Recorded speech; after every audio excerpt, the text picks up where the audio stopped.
Shalom, senang bisa bertemu dengan saudara dalam acara KIS, Kelompok Inti Shalom. Mari kita buka dengan berdoa. Terima kasih Tuhan sudah memberi kesempatan kepada kami untuk mendengar firman Tuhan dan merenungkannya pada hari ini. Mohon Tuhan membuka pengertian, pendengaran, agar dapat mengerti segala yang Tuhan inginkan dan memakai pembawa firman Tuhan yang menyampaikannya. Dalam nama Tuhan Yesus. Amin. Saya membawakan judul firman Tuhan dengan judul atau tema menjadi murid Tuhan Yesus. Dengan tujuan, satu, memahami pentingnya menjadi murid Tuhan Yesus. Dua, mengajak menjadikan diri kita sendiri dan sekalian bangsa murid Tuhan Yesus. Ada bahan bacaan, kita baca dalam Matius 28 ayat 19 dan 20. Karena itu, pergilah, jadikanlah semua bangsa muridku, dan baptiskanlah mereka dalam nama Bapa dan Anak dan Roh Kudus. 20. Dan ajarlah mereka melakukan segala sesuatu yang telah kuperintahkan kepadamu. Dan ketahuilah, aku menyertai kamu senantiasa sampai kepada akhir zaman. Saya mulai dengan pertanyaan, maukah saudara menjadi murid Tuhan Yesus? Nanti dulu, ya, mungkin ada yang berkata begitu. Nanti dulu. Saya ingin tahu bila menjadi murid Tuhan Yesus itu bagaimana dan harus bagaimana. Tahukah saudara bahwa pernah melihat murid-murid Tuhan Yesus? Ya, saya tahu. Tahu itu yang 12 orang yang kemudian dinamai rasul-rasul seperti Petrus, Yohanes, Yakobus, dan Andreas dan seterusnya. Betul. Tapi yang disebut murid Tuhan Yesus bukan yang 12 itu saja. Tuhan Yesus memanggil murid-murid yang pertama di tepi danau Galilea. Dalam Markus 1 ayat 16, ia melihat Simon dan Andreas dan saudara Simon, mereka sedang menjala di tepi danau. Sebab mereka adalah penjala ikan. Yesus berkata pada mereka, marilah ikut aku, kamu akan kujadikan penjala manusia. Lalu mereka pun segera meninggalkan jalannya dan mengikut dia. Dan setelah Yesus meneruskan perjalanannya, dilihatnya Yakobus, Zebedeus, saudaranya sedang membereskan jala dalam perahu. Yesus segera memanggil mereka dan mereka meninggalkan ayahnya Zebedeus di dalam perahu bersama dengan orang upahnya lalu mengikut dia. Tuhan memanggil Lewi, pemungut cukai yang sedang duduk di rumah cukai. Yesus berkata padanya, ikutlah aku. Lewi ini dikenal sebagai Matius, pemungut cukai di Injil Matius. Mengikut Yesus berkembang menjadi semakin banyak. Di hari Pentakosta kira-kira 3.000 orang dibaptis. Dalam Kisah Rasul 2 ayat 41, mereka juga disebut murid Yesus, pengikut Yesus. Yusuf yang disebut Barnabas atau anak penghiburan. Saulus yang disebut kemudian Paulus.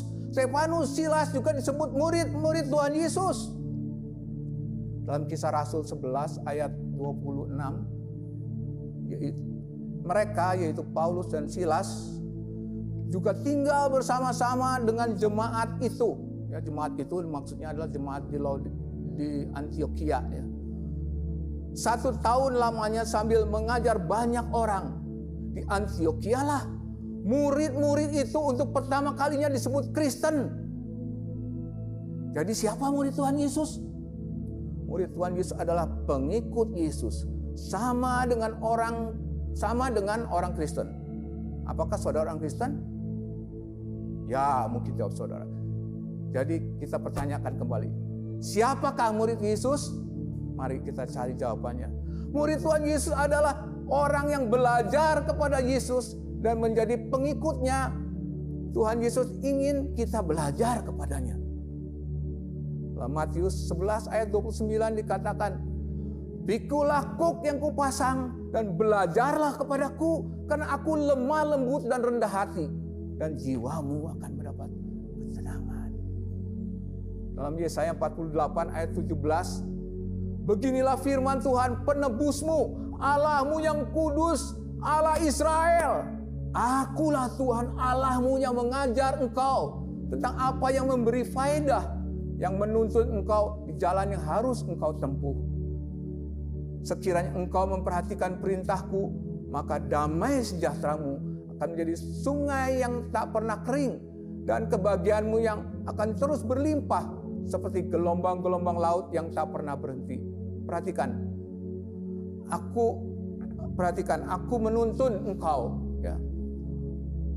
Ya, di dalam Lukas pasal 10 ayat 38, Lukas 10 ayat 38 sampai 42, ketika Yesus dan murid-muridnya dalam perjalanan, tibalah ia di sebuah kampung, seorang perempuan yang bernama Marta menerima dia di rumahnya. Perempuan itu mempunyai seorang saudara yang bernama Maria. Maria ini duduk di depan di dekat kaki Yesus dan terus mendengarkan perkataannya. Sedang Marta sibuk melayani. Ia mendekati Yesus dan berkata, Tuhan, tidakkah engkau peduli bahwa saudaraku membiarkan aku melayani seorang diri? Suruhlah dia membantu aku. Tapi Tuhan menjawab, Marta, Marta, engkau khawatir dan menyusahkan dirimu dengan banyak perkara. Tapi hanya satu saja yang perlu. Maria telah mengambil bagian yang terbaik, yang tidak akan diambil daripadanya.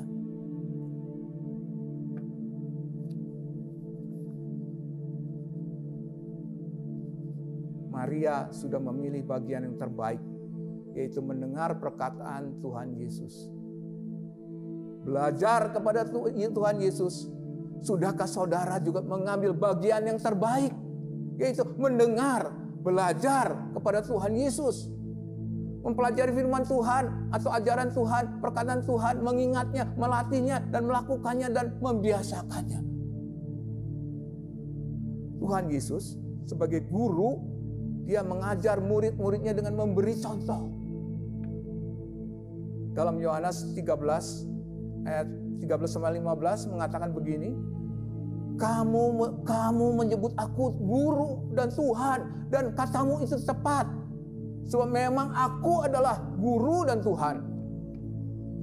Jadi jikalau aku membasuh muridmu, aku adalah guru dan Tuhanmu, maka kamu pun wajib saling membasuh kakimu.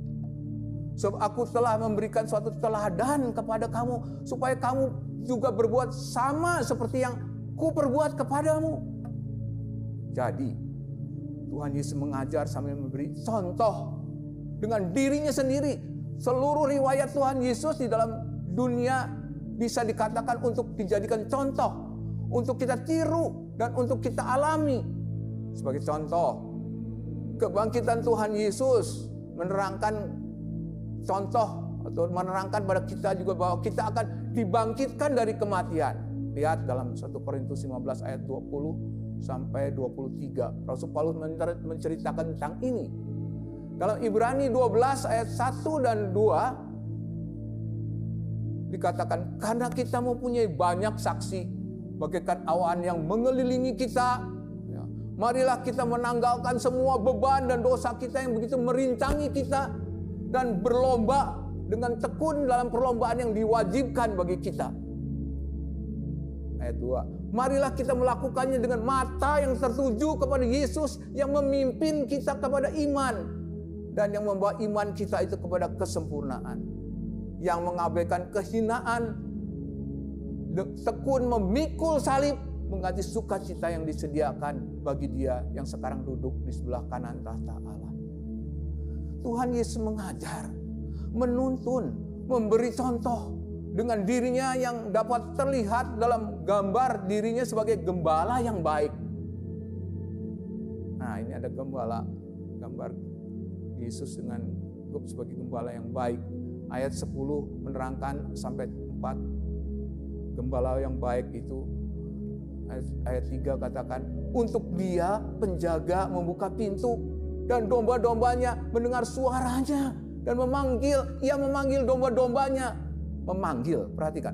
Ia memanggil domba-domba persis seperti memanggil murid-muridnya, bukan? Memanggil domba-dombanya masing-masing menurut namanya. Artinya dia kenal domba-dombanya. Dan menuntun mereka keluar dari kandang. Jika semua dombanya telah dibawa keluar, ia berjalan di depan mereka. Apa artinya di depan? Dia menjadi contoh, memberi contoh supaya domba-dombanya bisa mengikut, supaya bisa mengikut dia, bisa menyontoh dia. Dan domba-domba itu, kata ayat 4, mengikut dia. Ya, dombanya mengikut dia karena mereka mengenal suaranya. Dalam 1 Petrus 2 ayat 21 mengatakan, kamu telah meninggalkan teladan bagimu. Ya, Kristus ya, maksudnya Kristus telah meninggalkan teladan bagimu supaya kamu mengikut jejaknya. Tuhan Yesus mengajar, memberi contoh sebagai dirinya supaya kita menjadi anak Allah, yaitu belajar menjadi seperti Tuhan Yesus yang adalah anak Allah.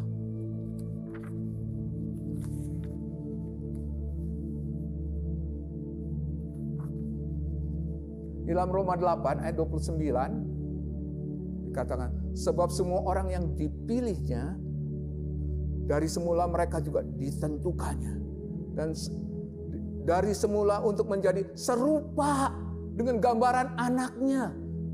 Siapa anaknya? Yesus Kristus. Supaya ia, anaknya itu, menjadi yang sulung di antara banyak saudara. Ya, perhatikan. Dijadikan serupa, dipilihnya dijadikan serupa rencana Allah, tujuan Allah. Dalam kitab Yeremia 18 ayat 3, Tuhan menerangkan bahwa ia membentuk bangsa Israel seperti tukang periuk, perabot dari tanah liat. Ya, ini ada gambar tukang periuk. Di dalam Yeremia 18 ayat 3 dikatakan, lalu pergilah aku, ya maksudnya Nabi Yeremia, ke rumah tukang periuk, dan kebetulan ia sedang bekerja dengan pelarikan untuk putaran untuk membentuk periuknya.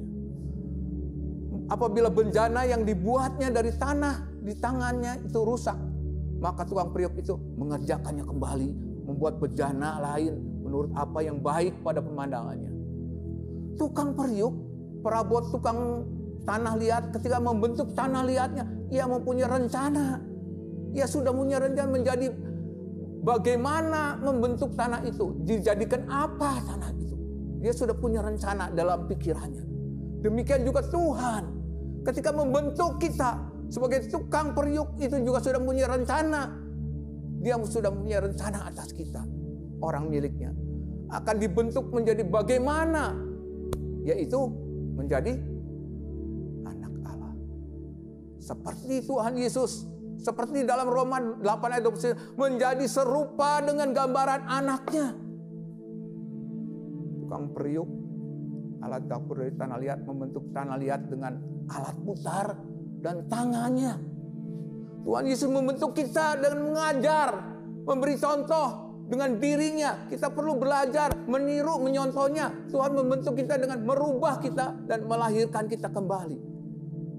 Dalam Yohanes 3 ayat 5-6 dikatakan, jawab Yesus, aku berkata sesungguhnya, jika seorang tidak dilahirkan kembali, tidak dilahirkan dari air dan roh, ia tidak dapat masuk ke dalam kerajaan Allah.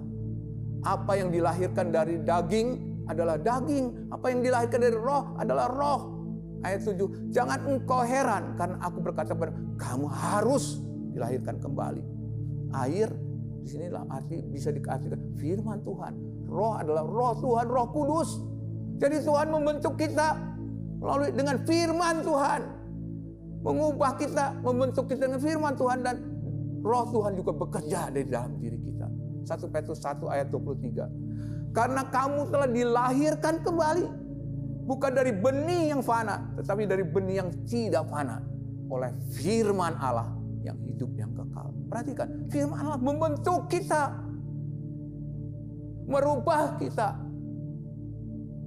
Ya, 2 Timotius 3 ayat 15-17. Ingatlah, ya ini ceritanya surat dari Paulus kepada Timotius.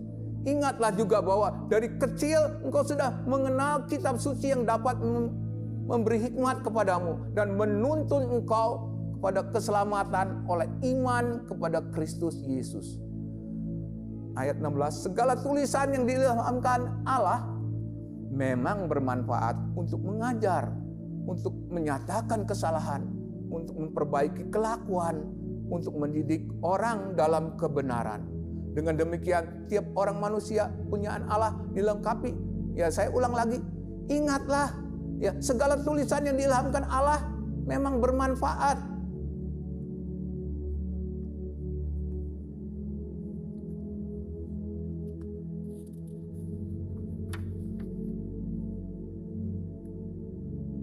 Untuk mengajar, untuk menyatakan kesalahan, untuk memperbaiki kelakuan dan mendidik orang dalam kebenaran.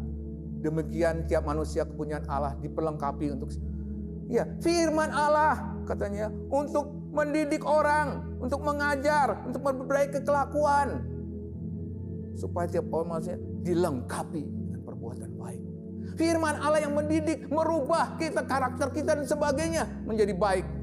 Ya, Titus 2 ayat 11-12 mengatakan, karena kasih karunia Allah yang menyelamatkan semua manusia sudah nyata. Iya, Tuhan mendidik. Perhatikan, mendidik. Ayat ini mengatakan mendidik kita supaya kita meninggalkan kefasikan, keinginan duniawi, dan supaya kita hidup bijaksana dan adil dan beribadah dalam dunia yang sekarang ini. Tuhan mendidik, Tuhan merubah kita, bukan simsalabim berubah. Dengan Tuhan, dengan mendidik kita. Titus 3 ayat 5. Pada waktu itu Dia telah menyelamatkan kita, bukan karena perbuatan baik yang telah kita lakukan, tetapi dengan rahmat-Nya oleh pemandian kembali, oleh pembaharuan yang dikerjakan oleh Roh Kudus. Ya, Roh Kudus mengajarkan pembaharuan mulai dari dalam diri kita. Roh Kudus yang tinggal dalam diri kita mulai mengadakan pembaharuan. Jadi Tuhan Yesus membentuk kita, merubah kita, melahirkan kembali. 1, dari orang jahat menjadi orang baik. 2, dari manusia lama menjadi manusia baru. 3, dari musuh Allah menjadi sahabat Allah. 4, dari menyukai dosa, senang dosa, enak dosa, pengen berbuat dosa, menjadi benci dosa, yaitu hidup kudus. Yang kelima, ya, Tuhan mau membentuk kita, merubah kita, melahirkan kembali dari anak iblis menjadi anak Allah, dengan ajaran firman-Nya, dengan Roh-Nya yang diam dalam diri kita. Kita harus mau belajar atau mempelajari firman Allah. Ajaran Tuhan mengingatnya, melakukannya, membiasakan diri. Kenapa mengingat? Ya, kalau nggak ingat ya gimana mau melakukan? Ya. Gimana kalau kita bisa melakukannya tapi hanya sekali-sekali, tapi itu harus membiasakan diri supaya terus-menerus. Contoh, melatih penguasaan diri. Kadang-kadang orang tidak tahan. Kesinggung sedikit, ada yang tidak tahanan. Kesinggungan sedikit, marah. Ya.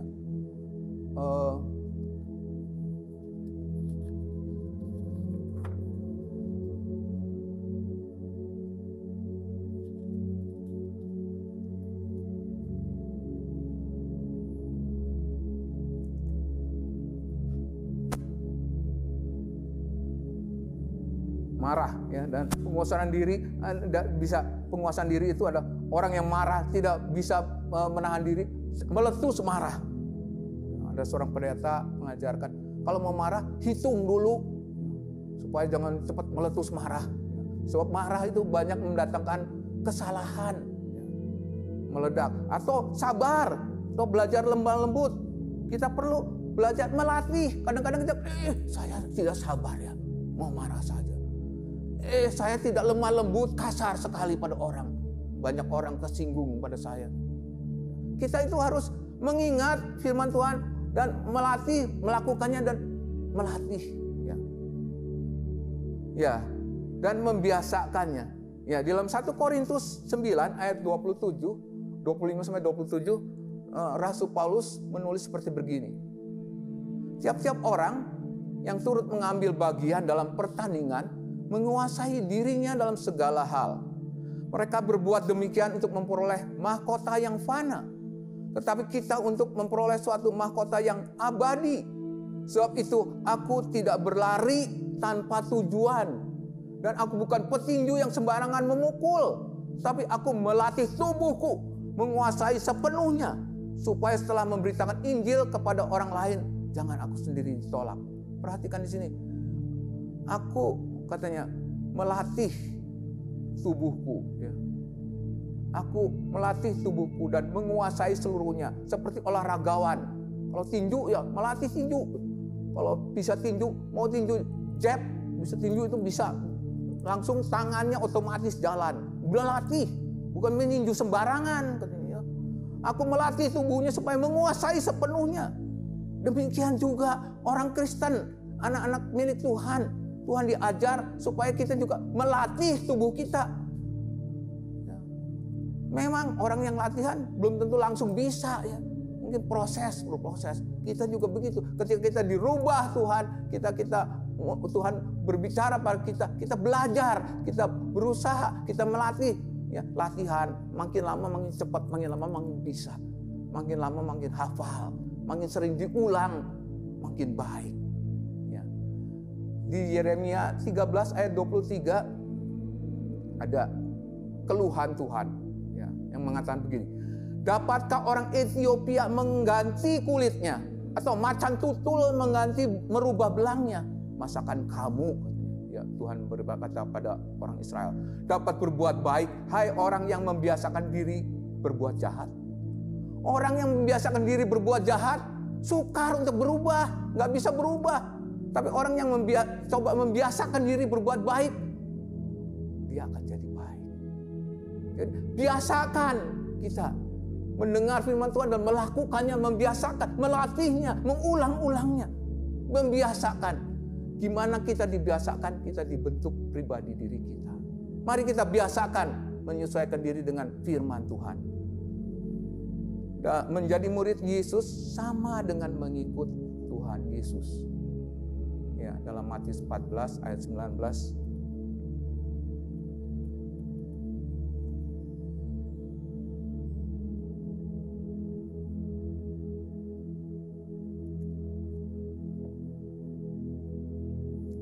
Yesus berkata kepada mereka, marilah, Matius 4 ya, ayat 19. Yesus berkata kepada mereka, marilah ikut aku dan kamu akan kujadikan penjala manusia. Lalu mereka pun segera meninggalkan jalannya dan mengikut dia. Mengikut Yesus dapat dilihat seperti domba yang mengikut gembala yang baik. Ya, di dalam gambar tampil Tuhan Yesus gembala yang baik.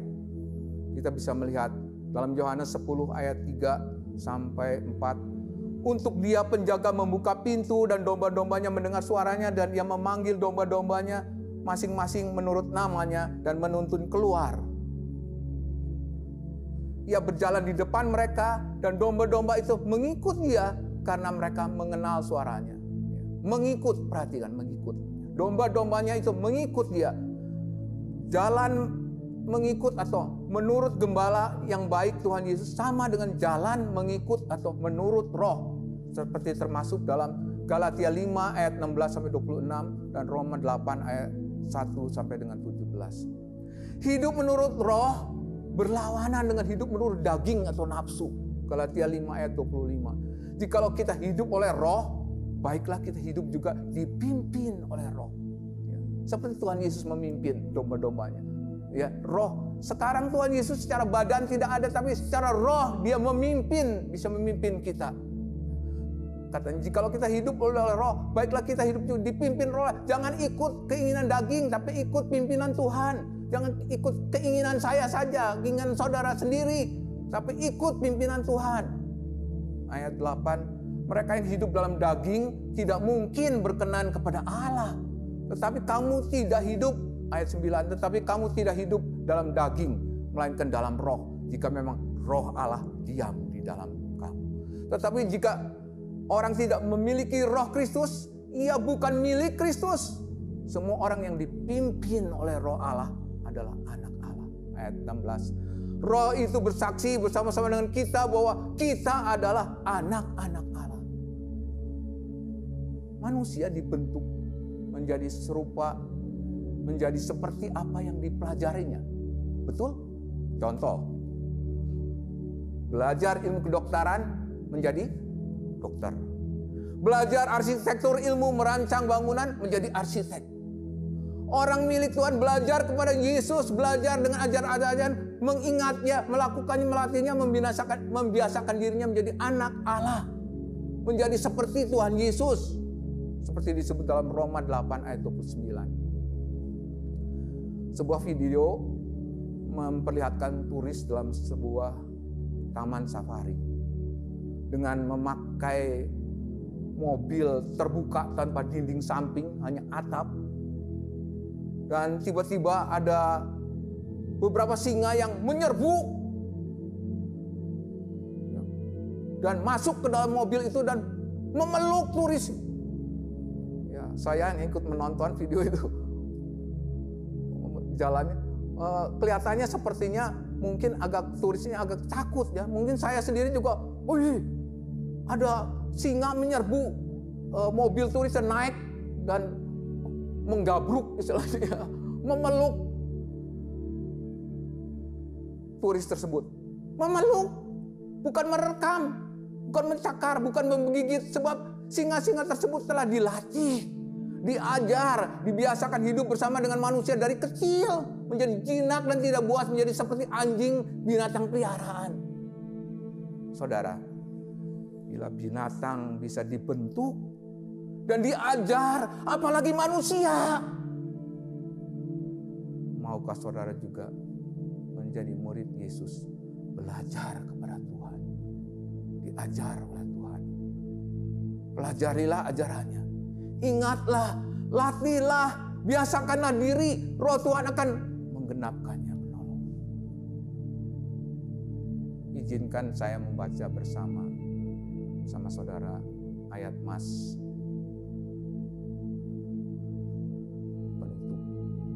dalam Roma 8 ayat 29. Sebab semua orang yang dipilihnya dari semula, mereka juga ditentukannya dari semula untuk menjadi serupa dengan gambaran anaknya, supaya anaknya itu menjadi yang sulung di antara banyak saudara.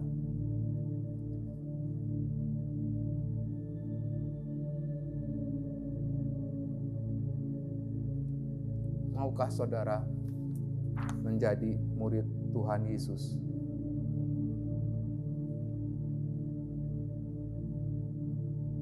Dan menjadikan orang lain juga murid Tuhan Yesus. Mari kita tutup dalam doa. Tuhan, kami sudah mendengar Tuhan ingin mengajar kami, dan Tuhan ingin kami juga meneruskan ajaran itu kepada orang lain. Tuhan, kami mau menjadikan diri kami dan orang lain murid Tuhan. Dalam nama Tuhan Yesus. Amin.